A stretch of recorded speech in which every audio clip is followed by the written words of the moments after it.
Hello and welcome to my series of conversations with men and women whose ideas, vision and philosophy define our contemporary world. My guest today is an entrepreneur, an inventor, a technocrat, a social scientist, thinker, philosopher. He's a member of the Prime Minister's National Advisory Council. He has been held responsible in an enormously affirmative way by many people for spawning the IT and communications revolution in India. I'm delighted to welcome Sam Pitroda. Thank you. Welcome.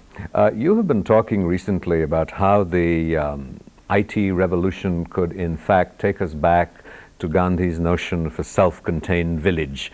It seemed in some ways a contradiction in popular understanding between sort of Gandhi, technology and the village. I think the main force behind Gandhi's ideology was really openness, accessibility, connectivity, networking, democratization and decentralization. Information technology by its own nature brings about all of these things, improves access, creates openness, does bring democratization. And I think it is wrong to assume that Gandhi and technology don't go hand in hand. But wouldn't this sort of implicitly represent a sort of top-down approach in many ways? Because the vast majority of people in the villages are not really literate, and we're talking computers to them. No, I don't think you should connect literacy with IT and computers in that way. To be able to get information, you don't have to have the literacy. Pictures convey a lot more. Oral tradition has been with us for a long time. So IT does not mean a lot of text. There are a lot of images, pictures, voice. When we talk in our business about convergence, we are really talking about voice, video, data, everything combined. And that's the best way to communicate. We always say picture is worth 1,000 words. It'll be nice if there was literacy all around, but if it's not, that's okay too. In a sense, it's not something that we need to wait for, even as the communications and IT revolution. I'll tell you, my own grandfather could not read or write. He was from a small little village in Saurashtra, Gujarat. My father was in Orissa. They all studied very little, but I thought they knew how to use knowledge. And we have great tradition in our own religion, in our own sort of history, where knowledge has been respected all along. You look at our temples, the architect, you look at our Ayurveda, you look at our contribution to math, physics, astronomy. But hasn't much of this tradition been an inhibitor of the very processes and the kind of change that people like you were talking about? I think something happened in between during colonization. We lost respect for perhaps ourselves and our knowledge. So contemporary knowledge we are not very good at.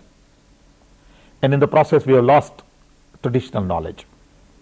So sometimes I feel we are left without anything. So what do you see today as the value and application of that traditional knowledge? In much of your writing and articulations, you have felt that India has been held back because of tradition. Indians are scared to fail.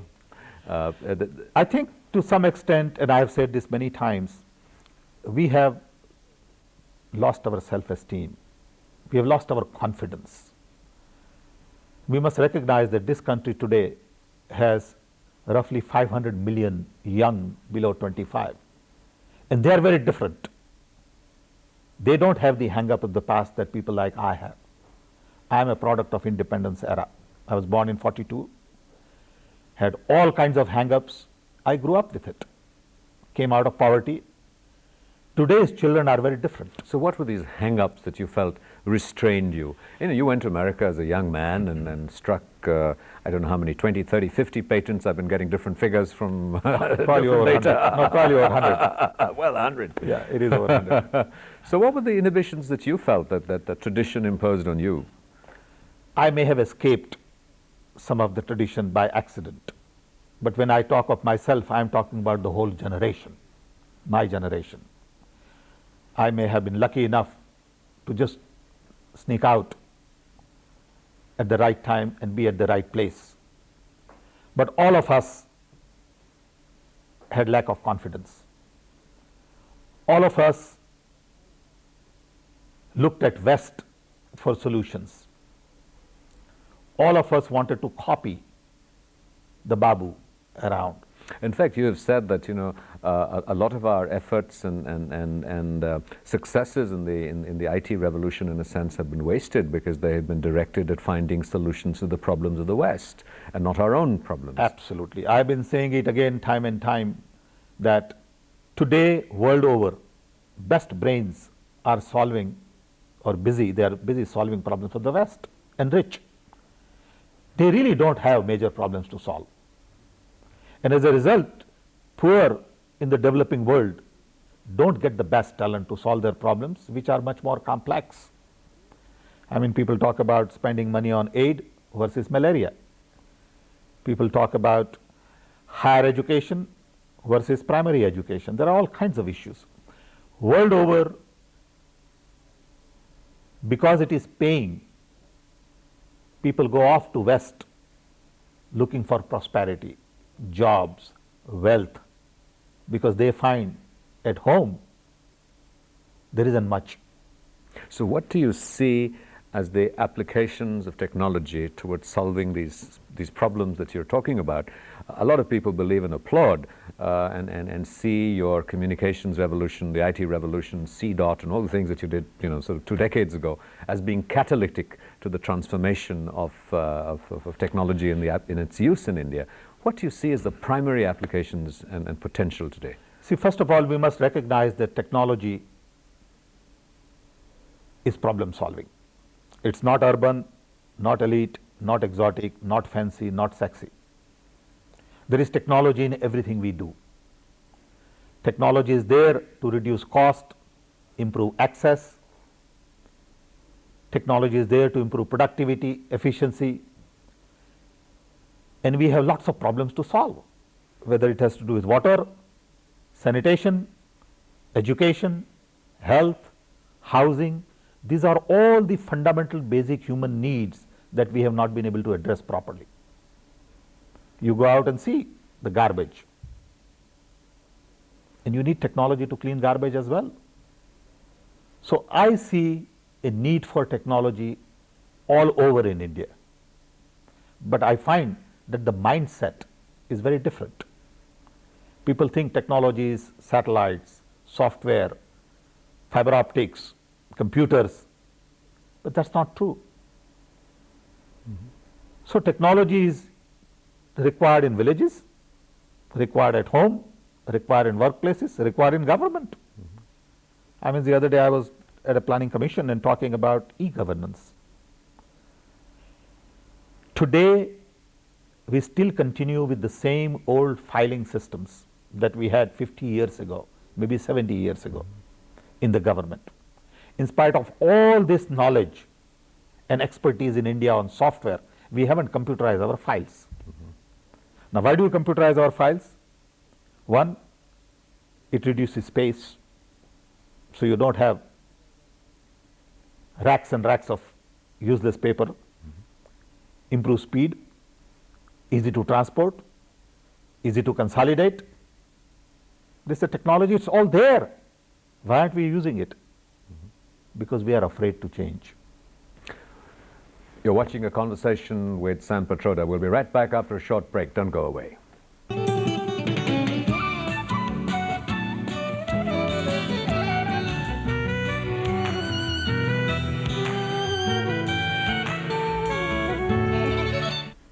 Welcome back to a continuing conversation with Sam Pitroda.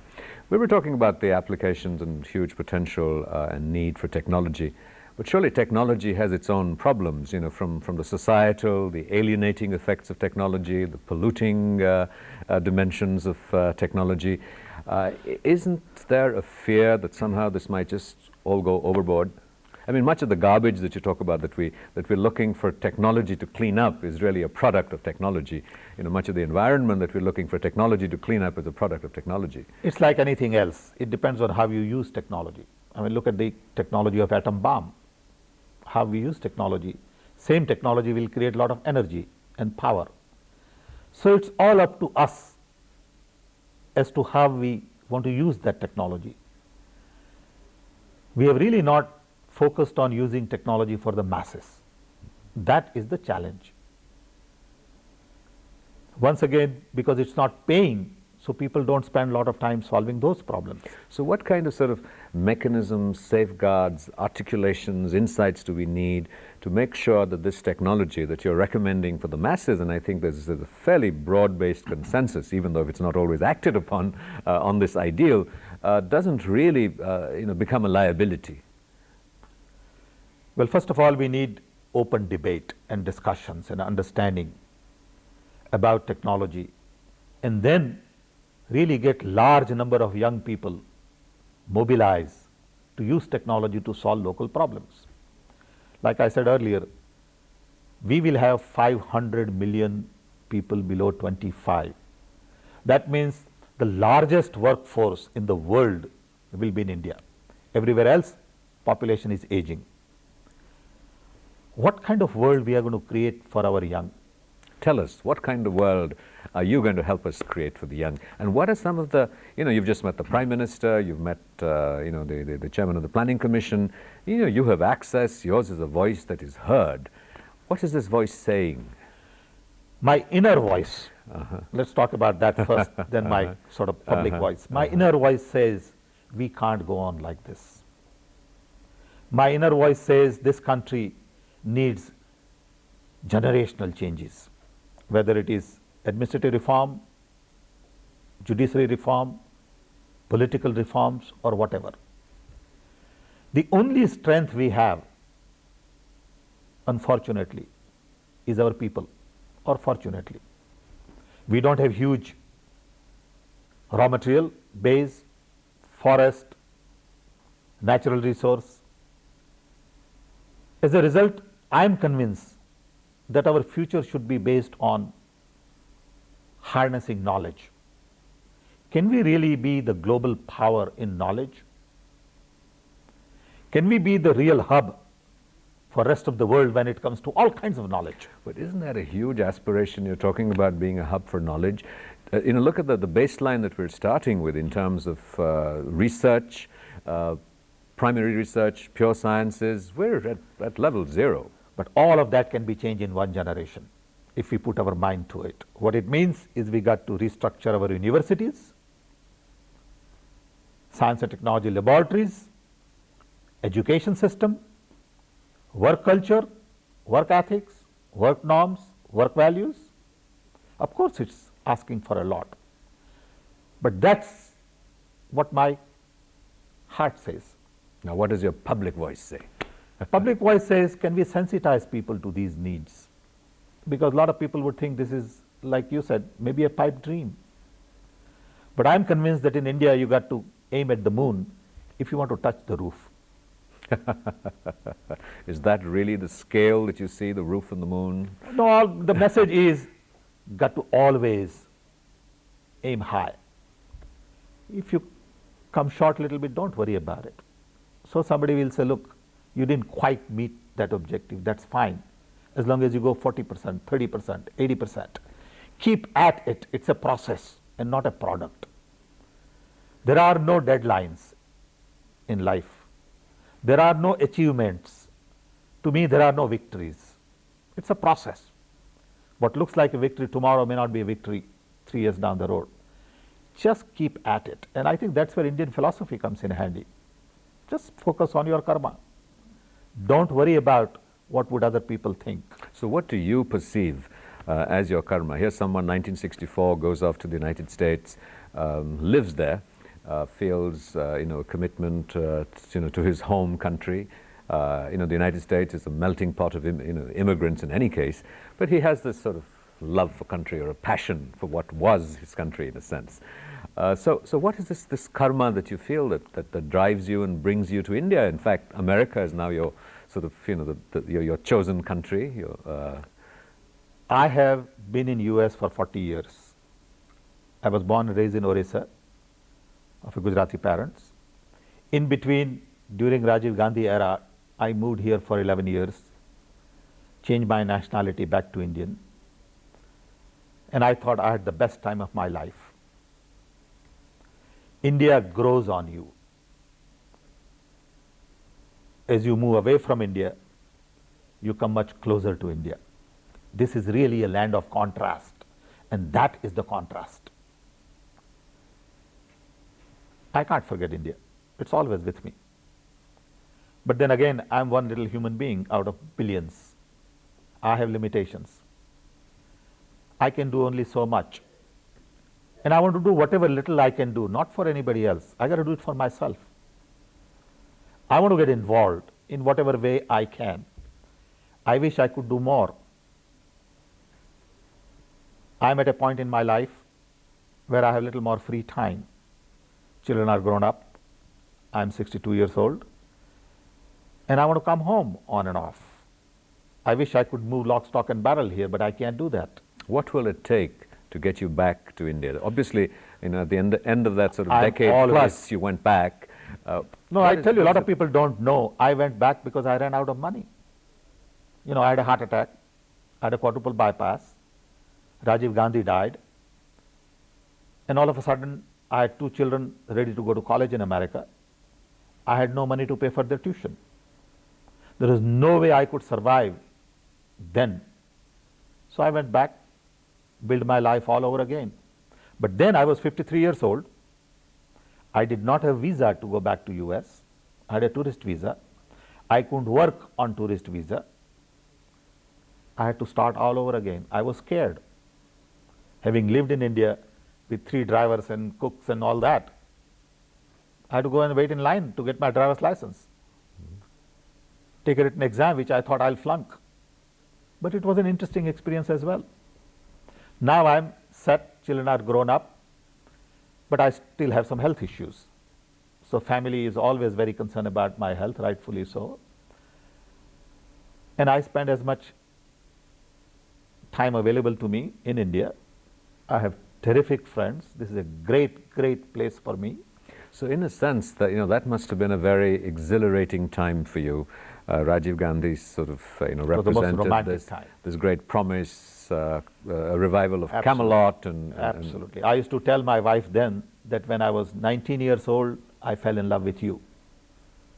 When I was in my 40s, I fell in love with India. It was a romance with a nation.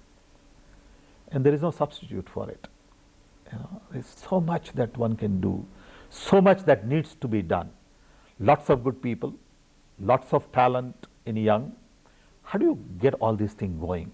So at that time, and that sort of very romantic, visionary time for you and for India, there was this opportunity. There was a young, dynamic Prime Minister. There was a need. It was a cataclysmic moment, and you came in and you spawned this revolution, communications, information technology, and you've been associated with that.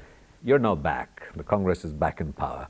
And before the Congress came back in power, you were asked to, and you wrote this report on what you thought that the Congress party might do, should do. It's in power. You're a member of the Congress party, as you have been for a very long time. What is it that you feel that you can, want to, need to do now that will be as tangible and concrete? Do you think that success can be repeated again? Your personal success in doing what you did? Well, I don't think personal success matters. In this huge country of 1 billion people with the diversity we have, there's very little one person can do. Can you really mobilize large number of people to bring about generational change? Can you light fire in many places? I'm no longer 42 years old. I don't have the same energy level that I used to have. I do need to sleep now 7 hours a day. I used to sleep 3 hours a day. So we all change in life. Today, I would like India to really recognize the fact that we have a lot more confidence as a nation. We have $130 billion foreign exchange reserve.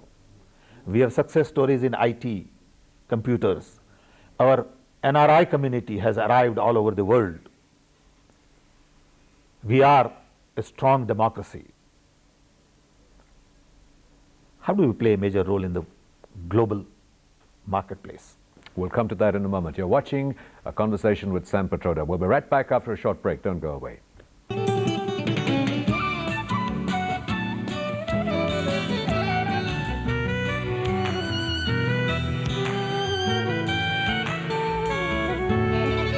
Welcome back to a continuing conversation with Sam Pitroda. You were talking about how India can play this major role in the global marketplace. What are some of the elements that you think might drive this beyond the obvious IT, outsourcing? And I think that you have been somewhat critical, as we briefly touched on earlier, that much of this outsourcing is feeding the economies of the West and how it can be redirected. I want to use locally. the talent we have to solve the problems of India first. Then I want to use that talent to solve problems of the developing world. You look at Africa, completely ignored by the global community.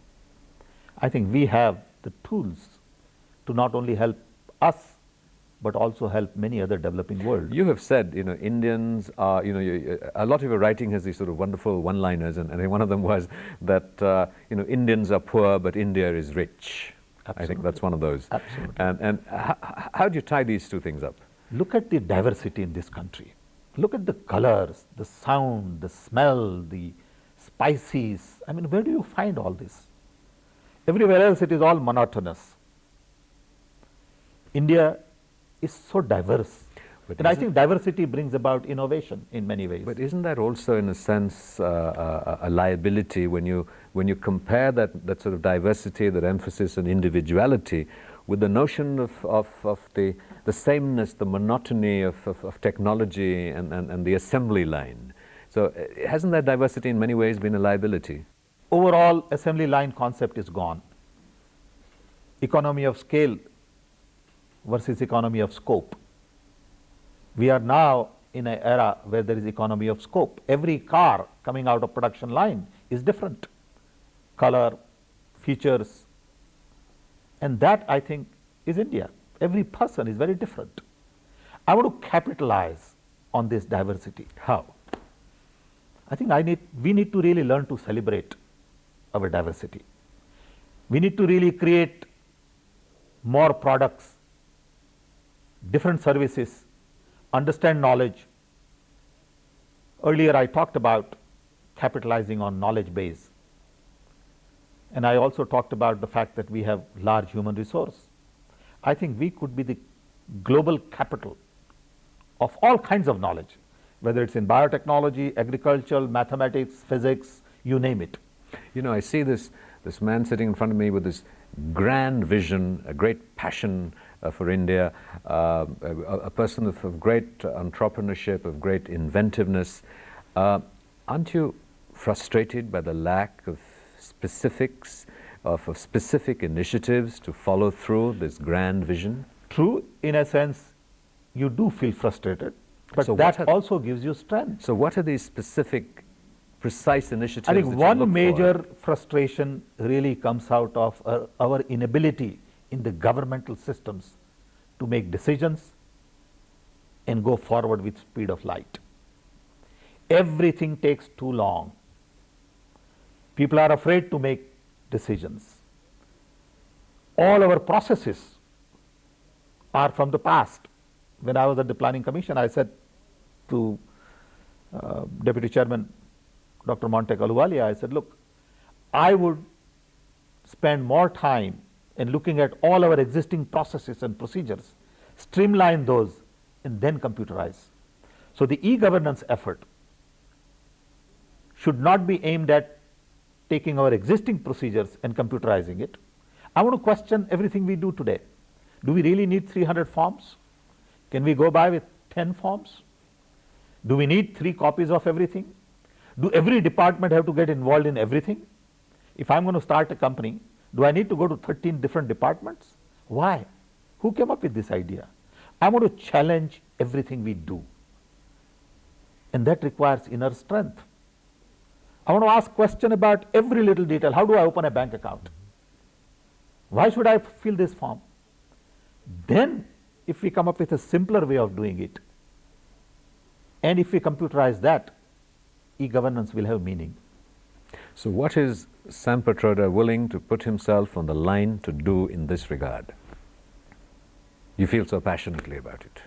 All I can do, apart from giving advice. No, it's not a question of advice. I'm not giving any advice. All I can do is, as a concerned citizen, talk about it, articulate issue. I can't sit and redesign form myself. I'm not capable. I have limitations. I recognize those limitations. I'm just one human being. All I can do is talk about some of these things that matter to me, to us as a society. I want to motivate young. I have children. My children have seen both sides of the world. I have learned from them. And if I can at this stage articulate some of these issues and create better world for them and their children, I would have done well. I also meant in the sense that the communication revolution gave you a tangible, concrete opportunity to get your feet wet and deliver.